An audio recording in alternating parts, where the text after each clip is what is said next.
Hello students, આજે આપણે ધોરણ 10નું ચેપ્ટર નંબર 13 જોઈશું, જે છે નિર્ણય માળખા. તો હવે સી લેંગ્વેજની અંદર નિર્ણય માળખા એટલે તો શું? તો સૌથી પહેલાં તો તમારે એવી કોઈક સિચ્યુએશન ક્રિએટ થાય કે જ્યારે તમારે કોઈક નિર્ણય તમારો થાય. વિચારો કે તમારા જો માર્ક્સ 35 કરતાં વધારે હશે તો તમારે પાસ એવું કંઈ પ્રિન્ટ કરવાનું છે, અને અથવા તો તમારા જો માર્ક્સ 35 કરતાં ઓછા હશે તો તમારે ફેલ એવું કંઈ પ્રિન્ટ કરવાનું છે. એટલે કે કોઈક કન્ડિશનના આધારે તમારે કંઈક નિર્ણય અલગ અલગ લેવાના હશે. આવી રીતે કોઈક કન્ડિશન હશે, સિચ્યુએશન હશે, ત્યારે તમારે સી લેંગ્વેજની અંદર નિર્ણય માળખાનો યુઝ કરવાની જરૂરત પડશે. તો ચલો આપણે જોઈએ આ ચેપ્ટરની અંદર કઈ કઈ વસ્તુ આપણે શીખવાની છે. તો આપણા ચેપ્ટરનો સૌથી પહેલો ટોપિક છે નિર્ણય માળખાની જરૂરિયાત. તો પ્રોગ્રામમાં સૂચનાઓના ક્રમનો પ્રવાહ બદલવા અને કોઈક શરતના આધારે પ્રોગ્રામના એક ભાગ પરથી બીજા ભાગ પર જવા માટે નિર્ણય માળખાના વિધાનોનો ઉપયોગ થાય છે. જે રીતે અત્યારે આપણે વાત કરી છે એ રીતે કે જો તમારા માર્ક્સ 35 કરતાં વધારે હશે તો પાસ એટલું જ પ્રિન્ટ થવું જોઈએ, અને ફેલ માટેના જે સ્ટેટમેન્ટ હશે તે એક્ઝિક્યુટ પણ થવા ના જોઈએ. બરાબર, તો એના માટે જ શેનો ઉપયોગ થાય છે? નિર્ણય માળખાનો ઉપયોગ થાય છે. તો કેટલીક વાર નિર્ણય માળખાના વિધાનોને પસંદગી માટેના વિધાનો એટલે કે સિલેક્ટિવ કંટ્રોલ સ્ટ્રક્ચર, ત્યારબાદ શાખાકીય વિધાનો એટલે કે બ્રાન્ચિંગ સ્ટેટમેન્ટ, ત્યારબાદ નિર્ણય લેનાર વિધાનો એટલે કે ડિસિઝન મેકિંગ સ્ટેટમેન્ટ તરીકે પણ ઓળખાય છે. તો કોઈક વાર એક્ઝામની અંદર ક્વેશ્ચન પૂછાઈ શકે છે કે નિર્ણય માળખા માટેના વિધાનોને બીજા કયા નામે ઓળખાય છે. બરાબર, તો પહેલું તો છે સિલેક્ટિવ કંટ્રોલ સ્ટ્રક્ચર તરીકે પણ ઓળખાય છે, ત્યારબાદ બ્રાન્ચિંગ સ્ટેટમેન્ટ તરીકે પણ ઓળખાય છે, અને ત્યારબાદ ડિસિઝન મેકિંગ સ્ટેટમેન્ટ તરીકે પણ નિર્ણય માળખાને જ ઓળખાય છે. બરાબર, તો ચલો આપણે હવે નેક્સ્ટ જોઈએ કે આ નિર્ણય માળખાના કેટલા પ્રકાર છે. તો સી ભાષામાં મૂળભૂત રીતે બે પ્રકારના નિર્ણય માળખાના વિધાનો છે. બરાબર, એ કયા કયા છે? પહેલું તો છે ઇફ અને બીજું છે સ્વિચ. તો આ ક્વેશ્ચન પણ એક્ઝામમાં પૂછાઈ શકે કે નિર્ણય માળખાના માટેના વિધાનો કયા કયા છે. બરાબર, તો ઇફ અને સ્વિચ. ચલો હવે આ બંને વિધાનોને આપણા ચેપ્ટરની અંદર સમજવાના છે, અને ઇફના જે ટાઈપ છે એ ટાઈપ પણ આપણે થોડા ઘણા ડિટેલમાં જોવાના છે, અને પ્રેક્ટિકલ સાથે જ બધું કરવાનું છે. ચલો તો જોઈએ. તો સૌથી પહેલાં તો જોઈએ ઇફ સ્ટેટમેન્ટ, ઇફ વિધાન. હવે ઇફ વિધાન શેના માટે વપરાય છે? તો સૂચનાઓના અમલને નિયંત્રિત કરવા માટે ઇફ વિધાન વપરાય છે. એટલે કે કોઈ કન્ડિશનના આધારે તમારો જે પ્રોગ્રામનો પ્રવાહ બદલવો હોય તેના માટે જ શું વપરાય છે? ઇફ વિધાન વપરાય છે. હવે એમ આપણે ઇફ વિધાન જોઈએ તો આપણને આઈડિયા નહીં આવે, પણ જ્યારે આપણે ઇફ સ્ટેટમેન્ટના પ્રેક્ટિકલ કરીશું ત્યારે જ આપણે વધારે ડિટેલમાં સમજ પડશે કે ઇફ સ્ટેટમેન્ટ એકચ્યુઅલી શેના માટે વપરાય છે. તો ચલો એ પહેલાં આપણે જોવાનું છે કે ઇફ વિધાનના પ્રકાર કેટલા છે. તો ખાસ યાદ રાખજો, આપણે એક્ઝામની અંદર ક્વેશ્ચન પૂછાય છે કે ઇફ વિધાનના કેટલા પ્રકારો છે અને કયા કયા છે. તો ઇફ વિધાનના 4 પ્રકાર છે. પહેલું તો છે સરળ ઇફ વિધાન, ત્યારબાદ નેક્સ્ટ છે ઇફ એલ્સ વિધાન, ત્યારબાદ નેક્સ્ટ છે નેસ્ટેડ ઇફ એલ્સ વિધાન, અને ત્યારબાદ છે એલ્સ ઇફ લેડર. બરાબર, હવે આ ચારે ચાર પ્રકારો આપણે પ્રેક્ટિકલી અને થોડું ઘણું થિયોરેટિકલ પણ જોવાનું છે. ચલો તો સૌથી પહેલું તો આપણે સ્ટાર્ટ કરીએ સરળ ઇફ વિધાન. તો સરળ ઇફ વિધાન શેના માટે વપરાય છે? તો તમારે કોઈક કન્ડિશનના આધારે કંઈક વસ્તુ પ્રિન્ટ કરાવવું હોય. વિચારો કે જો તમારે એવું પ્રિન્ટ કરાવવું છે કે you have successfully qualified this exam, એટલે કે તમે કોઈક એક્ઝામ વ્યવસ્થિત રીતે ક્વોલિફાઈ કરી છે. બરાબર, અથવા તો સિમ્પલી એવું જ રાખીએ કે પાસ એન્ડ ફેલ. બરાબર, એટલે સિમ્પલી તમારે કોઈક કન્ડિશન તમે આપી છે કે ઇફ માર્ક્સ ગ્રેટર ધેન 35, બરાબર, તો પાસ એવું પ્રિન્ટ થવું જોઈએ. બરાબર, અને જો તમારા માર્ક્સ 35 કરતાં ઓછા હશે તો તે માટેનું આપણે અત્યારે નથી ડિસાઇડ કરવાનું, કારણ કે આપણે સરળ ઇફ વિધાન જોઈએ છે. એટલે ખાલી આપણે એક જ કન્ડિશન વિચારવાની છે કે જો એ કન્ડિશન સાચી હશે તો તમારું કોઈક સ્ટેટમેન્ટ પ્રિન્ટ થવું જોઈએ, અથવા તો કંઈ નહીં, ડાયરેક્ટ જ તમારું એક્ઝિક્યુટ તમારું જે એન્ડ છે પ્રોગ્રામનો એ આવી જવો જોઈએ. બરાબર, તેના માટે સરળ ઇફ વિધાન વપરાય છે. તો ચલો એના માટેની વાક્ય રચના સિન્ટેક્સ શું છે?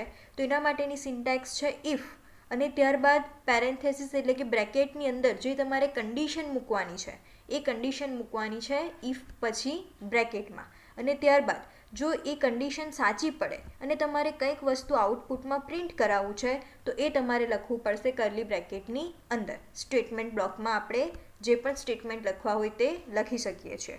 અને હવે આ જે ઇફ સ્ટેટમેન્ટ છે તે પ્રોગ્રામમાં કઈ રીતે એક્ઝિક્યુટ થાય છે એના માટેનો અહીંયા ફ્લોચાર્ટ દર્શાવ્યો છે. હવે આપણે ફ્લોચાર્ટ તો આગળ પણ જોયો જ છે ચેપ્ટર નંબર 9માં, બરાબર, કે જેની અંદર કઈ રીતે યુઝ થાય છે ફ્લોચાર્ટના બધા સિમ્બોલ્સ એ પણ આપણે જોઈ લીધા હતા. તો આપણને ખબર જ છે કે કોઈ પણ કન્ડિશન માટેનું સિમ્બોલ શું આવે છે, ડાયમંડ આવે છે, બરાબર. તો આની અંદર પણ તમે બનાવી શકો છો ફ્લોચાર્ટ. તો સૌથી પહેલાં તો કોઈક કન્ડિશન આવશે, ત્યારબાદ જો એ કન્ડિશન સાચી પડશે તો કોઈક સ્ટેટમેન્ટ તમારે પ્રિન્ટ કરાવવાનું છે.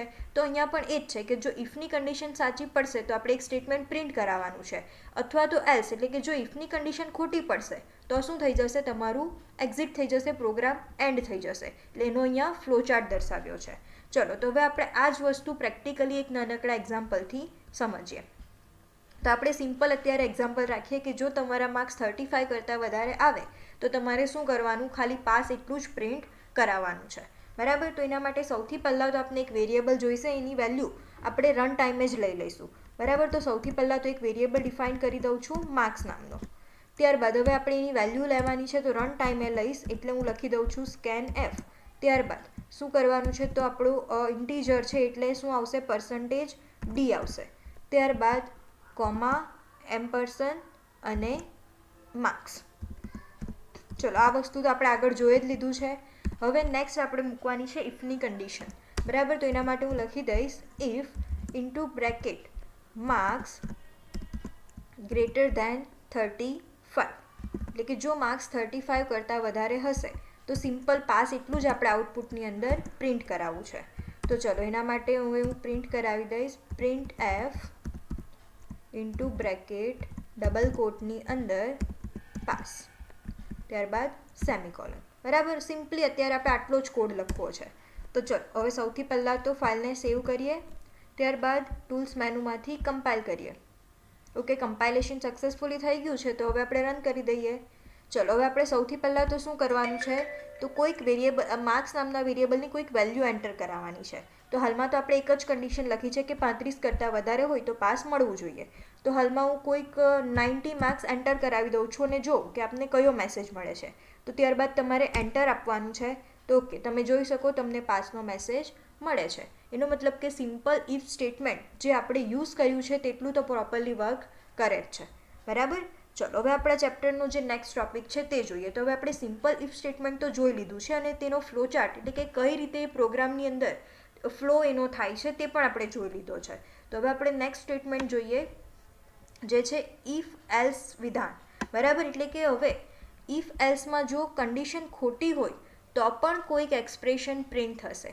એટલે તમે કહી શકો કે કન્ડિશન ખોટી હોય ત્યારે પણ તમારે કોઈક વસ્તુ કરાવવું હોય ત્યારે તમે ઇફ એલ્સ વિધાનનો ઉપયોગ કરી શકો છો. એટલે જેવી રીતે હમણાં જ આપણે આગલા એક્ઝામ્પલમાં જોયું કે જો માર્ક્સ 35 કરતાં વધારે હશે તો આપણે પાસ એવું તો પ્રિન્ટ કરાવ્યું, પણ જો એ કન્ડિશન ખોટી પડે એટલે કે જો તમે માર્ક્સ 35 કરતાં ઓછા એન્ટર કરાવ્યા હશે તો પણ તમારે કંઈક વસ્તુ આઉટપુટની અંદર પ્રિન્ટ કરાવવું હોય ત્યારે શેનો ઉપયોગ થશે, ઇફ એલ્સ વિધાનનો ઉપયોગ થશે. અને એની વાક્ય રચના કઈ છે, તો સૌથી પહેલાં તો તમારે ઇફ સ્ટેટમેન્ટ અને ત્યારબાદ એની અંદર કન્ડિશન આવશે. ત્યારબાદ પહેલાં બ્રેકેટની અંદર તમારે શું લખવાનું છે કે જો આ કન્ડિશન સાચી પડે અને તમારે કોઈક સ્ટેટમેન્ટ પ્રિન્ટ કરાવવા છે એટલે કે ટ્રુ સ્ટેટમેન્ટ બ્લોક, અને ત્યારબાદ શું આવશે તો એલ્સ, એ આપણું તમે વિધાન તરીકે યુઝ કરવાનું છે એલ્સ. ત્યારબાદ ફરી પાછા એનો બ્રેકેટ સ્ટાર્ટ, બ્રેકેટ ઓવર, અને એની અંદર શું આવશે કે જો તમારી કન્ડિશન ખોટી પડે અને તમારે કંઈક વસ્તુ પ્રિન્ટ કરાવવું છે તે કેના બ્લોકની અંદર આવશે, એલ્સના બ્લોકની અંદર આવશે. તો ટૂંકમાં એટલું યાદ રાખો કે કન્ડિશન સાચી પડે અને તમારે કંઈક પ્રિન્ટ કરવું હશે એ ઇફના બ્લોકમાં આવશે, અને કન્ડિશન ખોટી પડે અને તમારે કંઈક પ્રિન્ટ કરાવવું છે એ શામાં આવશે, એલ્સના બ્લોકમાં આવશે. જો અહીંયા પણ મેં એ જ કર્યું છે. સિમ્પલી સૌથી પહેલાં તો કન્ડિશન માટે ડાયમંડનો સિમ્બોલ યુઝ કર્યો છે. ત્યારબાદ જો તમારી કન્ડિશન સાચી પડે ને તમારે કંઈક પ્રિન્ટ કરાવવું છે એટલે કે ટ્રુ સ્ટેટમેન્ટ પ્રિન્ટ કરાવવું છે તો એ આવશે રેક્ટેંગલની અંદર. ત્યારબાદ જો તમારી કન્ડિશન ખોટી પડે ને તમારે કંઈક પ્રિન્ટ કરાવવું હશે તો ફરી પાછું આઉટપુટ છે એટલે રેક્ટેંગલમાં આવશે, અને ત્યારબાદ શું થઈ જશે, તમારા કોડ એક્ઝિટ થઈ જશે. તો આ ફ્લોચાર્ટ એ જ તમને ડિસાઇડ કરવા માટે અહીંયા મેં દર્શાવ્યો છે કે કઈ રીતે તમારા પ્રોગ્રામનો ફ્લો થશે. એટલે કે જો કન્ડિશન સાચી હશે તો પ્રોગ્રામ ડિરેક્ટલી ક્યાં જશે અને કન્ડિશન ખોટી હશે તો તમારું પ્રોગ્રામનું એક્ઝિક્યુશન ક્યાં જશે, બરાબર. હવે જો તમારી કન્ડિશન ખોટી હશે તો તમારા ટ્રુ સ્ટેટમેન્ટનો બ્લોક એક્ઝિક્યુટ થશે જ નહીં. ડિરેક્ટલી ક્યાં જતું રહેશે? એલ્સના બ્લોક પર જ જતું રહેશે. એ ફ્લો સમજાવવા માટે જ અહીંયા ફ્લો ચાર્ટનો યુઝ કર્યો છે. ચલો તો હવે આપણે આના માટે પ્રેક્ટિકલ જોઈ લઈએ. તો સિમ્પલ આપણી પાસે જે પ્રેક્ટિકલ છે તેનો જ ઉપયોગ કરી લઈએ. અને અહીંયા એડ શું કરી દઈએ? તો એલ્સ માટેનો એક બ્લોક એડ કરી દઈએ. તેના માટે એલ્સ, ત્યારબાદ એની અંદર હું પ્રિન્ટએફમાં લખી દઈશ fail. Print F into bracket double કોટની અંદર ફેલ, બરાબર. ત્યારબાદ સેમિકોલન. સિમ્પલ આપણે આટલું જ એડ કરવાનું છે એટલે આપણું એલ્સ સ્ટેટમેન્ટ પણ આવી ગયું. એટલે આ શું થઈ ગયું? ઇફ એલ્સ વિધાન થઈ ગયું, બરાબર. ચલો હવે સૌથી પહેલાં તો પ્રોગ્રામને સેવ કરીએ, ત્યારબાદ કમ્પાઇલ કરી દઈએ અને ત્યારબાદ રન કરીએ. ચલો હવે સૌથી પહેલાં તો આપણે માર્ક્સ એન્ટર કરવાના છે. તો હાલમાં હું કેટલા માર્ક્સ એન્ટર કરીશ? તો પાસ માટે તો આપણે એકવાર ચેક કરાવી જ લીધું છે. 90 માર્ક્સ ફરી પાછી પણ હું એન્ટર કરાવું છું તો આપણને પાસ તો મળશે. હવે મારે શું કરવાનું છે? તો 35 કરતાં ઓછા માર્ક્સ એન્ટર કરવાના છે. જો મને તો ફેલ મળશે તો જ આપણું જે કોડ છે તે સાચો છે. તો ફરી પાછું હું રન કરાવીશ અને હવે માર્ક્સ એન્ટર કરાવું છું 25 અને એન્ટર આપીશ તો શું મળે છે? ફેલ મળે છે. એટલે કે આપણો કોડ વ્યવસ્થિત રીતે વર્ક કરે છે. તો આ રીતે આપણે ઇફ એલ્સ સ્ટેટમેન્ટ પણ જોઈ જ લીધું છે. ચલો હવે એ જ રીતે જે આપણું ત્રીજું ઇફ વિધાન છે, એટલે ઇફ વિધાનનો જે ત્રીજો ટાઈપ છે એ જોઈએ. તો એ કયો છે? નેસ્ટેડ ઇફ એલ્સ વિધાન. હવે જ્યારે એકથી વધુ નિર્ણયો લેવાની જરૂર પડે ત્યારે શેનો ઉપયોગ થાય છે? નેસ્ટેડ ઇફ એલ્સ વિધાનનો ઉપયોગ થાય છે. એટલે કે વિચારો કે જો તમારે 35 કરતાં માર્ક્સ વધારે હોય તો પાસ અથવા તો ફેલ એ તો પ્રિન્ટ કરાવવું જ છે. અને જો તમે માર્ક્સ 100 કરતાં વધારે એન્ટર કરાવ્યા તો તમારે એવું કંઈક કરવું છે કે આ તમારા માર્ક્સ ઇનવેલિડ છે, આવો પણ મેસેજ કરાવવો છે. એટલે કે અહીંયા હવે આપણી કન્ડિશન વધી ગઈ છે. તો પહેલાં તો આપણે એ કન્ડિશન તો ચેક કરાવવાની જ છે કે માર્ક્સ 35 કરતાં વધારે છે કે નહીં. ત્યારબાદ આપણે ફરી પાછી એક બીજી પણ કન્ડિશન ચેક કરાવવી પડશે કે જો માર્ક્સ તમારા 100 કરતાં વધારે હશે તો, બરાબર. એટલે કે આવી રીતે હોય કે કન્ડિશન તમારી એકથી વધી જશે ત્યારે તમારે શેનો ઉપયોગ કરવો પડશે? નેસ્ટેડ ઇફ એલ્સ વિધાનનો ઉપયોગ કરવો પડશે. અને એની વાક્ય રચના કંઈ ફિક્સ નથી. અહીંયા મેં દર્શાવી છે એ તો મારા પ્રોગ્રામ પ્રમાણે મેં દર્શાવી છે, બરાબર. તો આપણે જે એક્ઝામ્પલ લેવાના છે કે જો માર્ક્સ ગ્રેટર ધેન 35, બરાબર, તો આપણે પાસ અથવા તો ફેલ. અને જો માર્ક્સ તમારા 35 કરતાં તો વધારે હશે પરંતુ પાછા 100 કરતાં કેવા હોવા જોઈએ? ઓછા હોવા જોઈએ. તો જ તમને શું પ્રિન્ટ થવું જોઈએ? પાસ પ્રિન્ટ થવું જોઈએ. અધરવાઇઝ શું પ્રિન્ટ થવું જોઈએ? ઇનવેલિડ પ્રિન્ટ થવું જોઈએ, બરાબર. તો એના આધારે મેં અહીંયા સિન્ટેક્સ દર્શાવી છે. બાકી ઇફ એલ્સ વિધાનની અંદર જે પ્રમાણે આપણે નિર્ણય લેવાના હોય તે પ્રમાણે એની સિન્ટેક્સ બદલાતી રહેશે. ટૂંકમાં તમારે એટલું યાદ રાખવાનું છે કે ઇફની અંદર તમે ફરી પાછું ઇફ યુઝ કરશો એટલે શું કહેવાશે? ઇફ એલ્સ વિધાન જ કહેવાશે, બરાબર. ટૂંકમાં આટલું યાદ આપણે રાખવાનું છે. તો ચલો આપણે આ જ પ્રોગ્રામની અંદર હવે ફરી પાછું એડ કરીએ કે જો તમે માર્ક્સ 35 કરતાં વધારે એન્ટર કરો અને 100 કરતાં ઓછા હોવા જોઈએ. તો આ ઇફની અંદર જ ફરી પાછું મારે ઇફનો યુઝ કરવો પડશે. એના માટે if marks greater than less than કેટલા હોવા જોઈએ? 100. એટલે 101 લખી દઉં છું, બરાબર. એટલે કે લેસ ધેન તમારા કેટલા હોવા જોઈએ? 101 હોવા જોઈએ. તો જ તમને આઉટપુટની અંદર શું મળવું જોઈએ? પાસ મળવું જોઈએ. અધરવાઇઝ તમને શું મળવું જોઈએ? ફેલ મળવું જોઈએ, બરાબર. તો ચલો એના માટે હું એ ફરી પાછું આ બ્રેકેટ સ્ટાર્ટ કરી દઈએ, બ્રેકેટ ઓવર. અને એલ્સ આપણે શું કરવાનું છે? પ્રિન્ટ એફ, હું નીચે લઈ લઈશ. ત્યારબાદ હવે આનો કર્લી બ્રેકેટ સ્ટાર્ટ ઓવર કરી દઈએ. હવે આપણે આની અંદર શું પ્રિન્ટ કરાવી દેવાનું છે? તો print F into bracket double કોટની અંદર ઇનવેલિડ માર્ક્સ, એટલે કે માર્ક્સ તમે વેલિડ એન્ટર જ નથી કરાવ્યા, સેમિકોલન. ફાઇલમાંથી સેવ. ચલો હવે આપણે શું કરીએ? તો સૌથી પહેલાં તો કમ્પાઇલ કરાવી દઈએ. ઓકે, હવે નેક્સ્ટ શું કરી દઈએ? રન કરાવીએ એટલે ગો.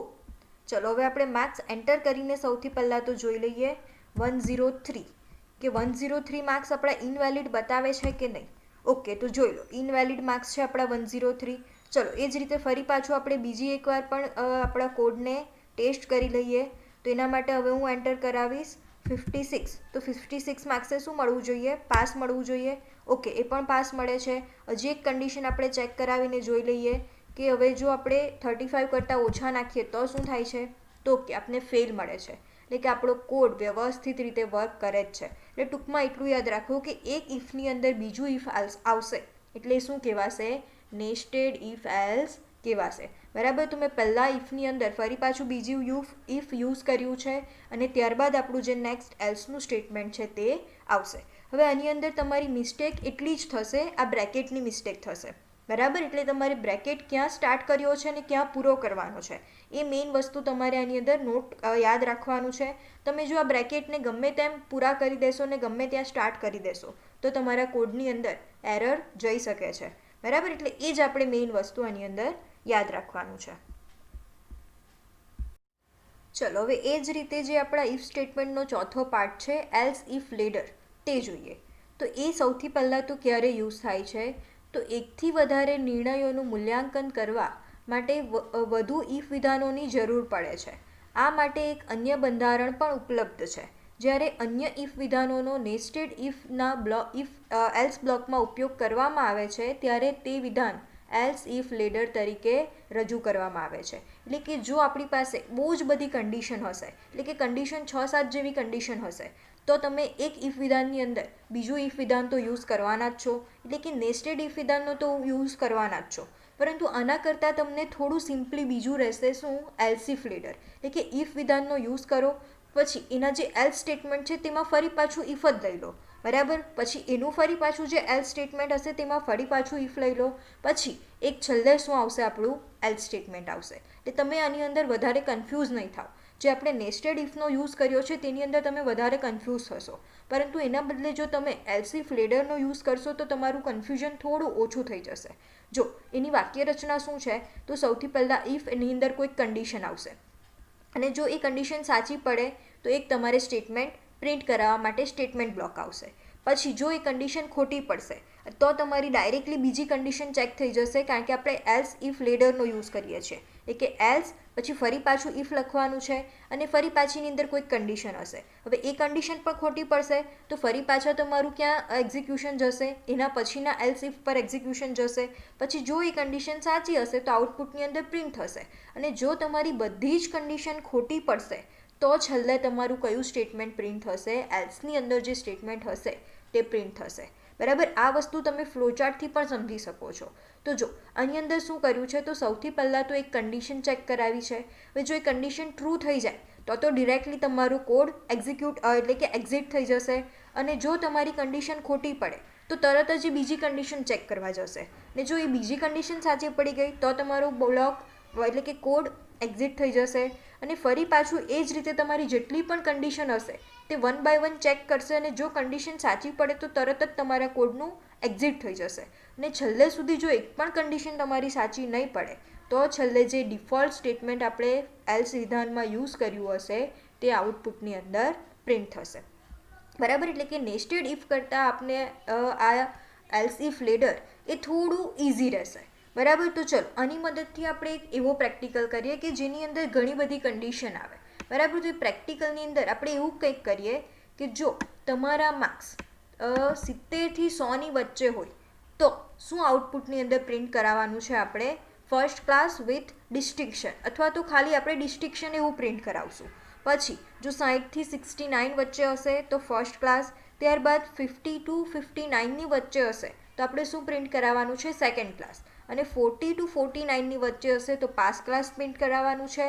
અધરવાઇઝ જો તમારા માર્ક્સ 0 to 39ની વચ્ચે હશે તો તમારે ફેલ એવું પ્રિન્ટ કરાવવાનું છે. તો એનો મતલબ કે આપણે ઓછામાં ઓછી 5 કન્ડિશન તો અહીંયા ચેક કરાવવાની જ છે, એટલે કે કન્ડિશન આપણી એક કરતાં વધી જાય છે.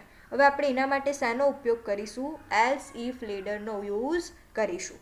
બરાબર, તો ચલો 1 by 1 આપણે બધી જ કન્ડિશન મૂકવાની છે. તો ચલો એના માટે સૌથી પહેલાં તો કોઈ પ્રેક્ટિકલ લઈ લઈએ. ચલો આપણે આ જ પ્રેક્ટિકલની અંદર એડિટિંગ કરી દઈએ. બરાબર, એટલે જે આ બધું વસ્તુ છે તેને હું કાઢી નાખું છું, અને હવે પછી આપણે જે એલ્સ ઇફ લેટરનો યુઝ કરવાનો છે તેના માટેનો કોડ લખીશ. બરાબર, તો એના માટે સૌથી પહેલાં માર્ક્સ તો એન્ટર કરાવવાના જ રહેશે, એટલે એટલું વસ્તુ તો હું રવા જ દઉં છું. બરાબર, હવે પછી આપણે શું કરવાનું છે? Else if letter. તો એના માટે સૌથી પહેલી આપણી કન્ડિશન કઈ છે? તો સૌથી પહેલી કન્ડિશનની અંદર જો માર્ક્સ તમારા 69 કરતાં વધારે હોય તો આઉટપુટની અંદર શું પ્રિન્ટ કરાવવાનું છે? ડિસ્ટિંક્શન અથવા તો ફર્સ્ટ ક્લાસ વિથ ડિસ્ટિંક્શન. બરાબર. તો એના માટે આપણે કોડ લખીએ. તો ઇફ માર્ક્સ ગ્રેટર ધેન 69, બરાબર, તો આપણે આઉટપુટની અંદર શું પ્રિન્ટ કરાવવાનું છે? તો એના માટે હું લખી દઈશ પ્રિન્ટ એફ બ્રેકેટની અંદર ડબલ કોટમાં ફર્સ્ટ ક્લાસ વિથ ડિસ્ટિંક્શન. બરાબર છે. હવે શું કરી દઈએ? સેમિકોલન. ચલો, એ જ રીતે આપણી આ પહેલી કન્ડિશન તો થઈ ગઈ. બરાબર. હવે આપણે શાનો ઉપયોગ કરવાનો છે? એલ્સ ઇફ લેડરનો ઉપયોગ કરવાનો છે. તો એના માટે હવે આપણે શું લખવાનું છે? એલ્સ, અને ફરી પાછું એની અંદર શું આવશે? ઇફ આવશે. હવે આપણે ત્યારબાદની જે બીજી કન્ડિશન છે તે લેવાની છે. તો બીજી કન્ડિશન આપણી કઈ છે કે જો માર્ક્સ 59 કરતાં વધારે હોય તો શું પ્રિન્ટ થવું જોઈએ? ફર્સ્ટ ક્લાસ પ્રિન્ટ થવું જોઈએ. તો એના માટે આપણે શું કરી દેવાનું છે? તો ફરી પાછી કન્ડિશન મૂકીએ, માર્ક્સ ગ્રેટર ધેન 59, બરાબર. તો આપણે આઉટપુટની અંદર શું જોઈએ છે? તો આપણે જોઈએ છે પ્રિન્ટ એફ ડબલ કોટની અંદર ફર્સ્ટ ક્લાસ. તો હું લખી દઈશ ફર્સ્ટ ક્લાસ. બરાબર. નેક્સ્ટ શું આવશે? સેમિકોલન. ચલો, એ જ રીતે હવે આપણે ફરી પાછું જો આ કન્ડિશન પણ તમારી ખોટી પડે તો કઈ કન્ડિશન નેક્સ્ટ ચેક કરાવવાની છે? તો નેક્સ્ટ કન્ડિશન આપણી કઈ છે? તો નેક્સ્ટ કન્ડિશન છે કે જો તમારા માર્ક્સ 49 કરતાં વધારે હોય તો તમને શું આઉટપુટ મળવું જોઈએ? સેકન્ડ ક્લાસ મળવું જોઈએ. તો હવે આપણે નેક્સ્ટ શું લખી દેવાનું છે? કન્ડિશન આપી દઈએ ફરી પાછી, માર્ક્સ ગ્રેટર ધેન મેં નીચે લખી દીધું છે, માર્ક્સ ગ્રેટર ધેન 49, તો મને આઉટપુટમાં મળવું જોઈએ સેકન્ડ ક્લાસ. તો એના માટે ફરી પાછા આપણે બ્રેકેટ સ્ટાર્ટ ઓવર કરી દઈએ. એની અંદર હવે આપણે શું લખવાનું છે? Print F bracket semicolon double કોટની અંદર સેકન્ડ ક્લાસ.